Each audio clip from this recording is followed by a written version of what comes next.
펜실베니아주 센트럴리아의 탄광은 1850년대로 거슬러 올라갑니다. 이 마을은 모든 면에서 석탄에 의존했어요. 탄광 위에 지어졌고 주민들은 연료 공급뿐만 아니라 마을의 경제를 발전시키는 데에도 석탄을 사용했습니다.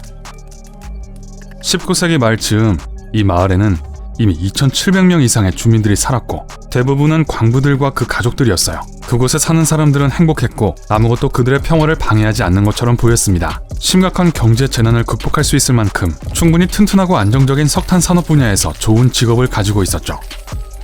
번창하던 공업단지 마을에는 단 한 가지 매우 심각한 문제가 있었습니다. 쓰레기가 너무 많았고 그 양이 무서운 속도로 증가하는 바람에 악취가 심했고 쥐가 들끓었어요. 20세기 중반까지 8개의 불법 쓰레기장이 있었습니다. 1962년 지방당국은 하나의 큰 쓰레기 매립지를 만들어 마을의 악취 문제를 해결하고자 했죠. 하지만 더 큰 쓰레기 매립지를 만든 것이 큰 피해를 일으켰습니다. 쥐와 악취는 센트럴리아를 훨씬 더 괴롭히기 시작했어요. 쓰레기의 양은 엄청났고 아무도 자신들의 아늑한 마을이 그런 모습이기를 원하지 않았어요. 특히 현충일 휴일에 말이죠. 시의회는 포기하지 않았고 1962년 5월에 쓰레기를 그냥 태워서 없애버리기로 결정했습니다. 이 방법이 그들의 고향을 다시 깨끗하게 만들 수 있다고 확신했어요. 한 가지 예상하지 못한 사실은 불이 지면에서 타지만 지하에서도 탄다는 점이었습니다. 불은 번졌고 사람들은 자신들이 불타는 석탄 위를 걸어다니고 있다는 사실을 깨닫지 못했어요. 1962년 5월에는 불은 결코 멈추지 않았습니다. 그 마을은 지금까지 50년 넘게 타고 있어요. 당시에 사람들은 그런 일이 자신들이 사랑하는 작은 마을에 일어날 수 있다는 것을 믿지 못했어요. 마을은 천천히 그러나 불가피하게 타들어가고 있었고 더 나쁜 것은 모든 것이 불구덩이 속으로 끌려 들어갈 수 있다는 사실이었습니다. 불은 구덩이에 있는 구멍을 통해 빠르게 번졌습니다. 균열과 틈새로 산소가 들어가서 불은 곧 더 커졌고 더 많은 석탄을 태웠어요. 엎친 데 덮친 격으로 화염이 표면에서는 거의 보이지 않았습니다. 불을 진화하기 위해서는 정확히 어느 석탄층이 타고 있는지를 알아야 했어요. 하지만 그것은 거의 불가능했습니다. 광산은 지하 터널로 된 복잡한 시스템입니다. 특별한 장비가 없었기 때문에 현지인들은 이제 포기해야 할 때라는 것을 깨닫기 시작했습니다. 아무것도 모르는 주민들의 발밑에서 불은 활활 타오르고 있었고 날마다 점점 뜨거워졌어요. 땅 밑에서 연기가 피어오르면서 사람들은 기침을 하고 눈이 씌어서 눈물이 났어요. 일산화탄소 수치가 위험한 지경에 이르렀고 마을 전체가 연기로 가득 찼습니다. 불은 전혀 꺼질 기미가 없었고 싱크홀에서 연기가 쏟아져 나왔어요. 지하실도 연기로 가득 찼죠. 센트럴리아는 그 어느 때보다도 더 더워졌습니다. 맹렬한 불길과 함께 땅 밑의 온도는 위태로운 480도에 달했고 절대 기록은 730도였어요. 사람들의 목숨이 위태로웠습니다. 하지만 불을 막기 위한 임시 조치만 취할 수 있었어요. 탄광이 한동안 타고 난 후 소방관들은 그 안에 물을 들이붓곤 했지만 목적을 달성하지는 못했습니다. 안에서부터 타고 있는 센트럴리아에서 물은 아무런 도움이 되지 않았습니다. 지방의회는 불을 끄는데 성공하지 못했고 사람들은 한때 번창했지만 이제는 건강을 해치고 극도로 위험해진 마을을 떠나는 일 말고는 할 수 있는 일이 없었어요. 광산은 폐쇄해야 했고 도시의 경제는 끝이 났습니다.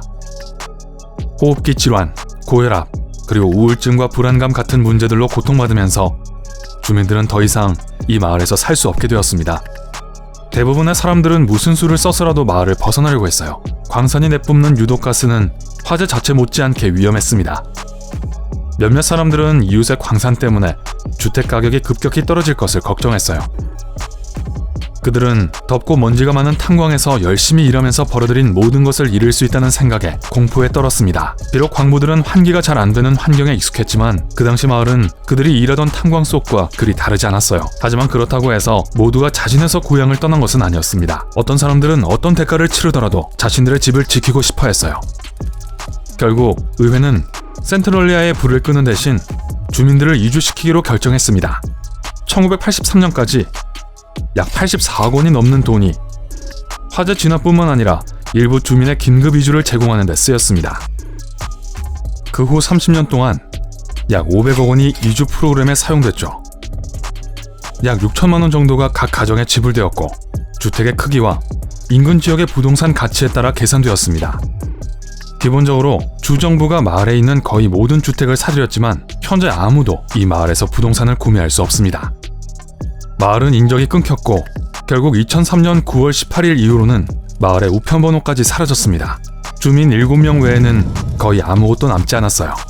주택 소유자들은 연방법원에서 자신들의 권리를 위해 싸웠고 결국 마을에 머물 수 있게 되었습니다. 2017년까지 5명만 남았는데 18세 미만인 사람은 한 명도 없었습니다. 주민을 위한 공공 서비스는 거의 없고 의용 소방대원들만 있어요. 그들이 가지고 있는 유일한 소방차는 30년도 더 된 것입니다.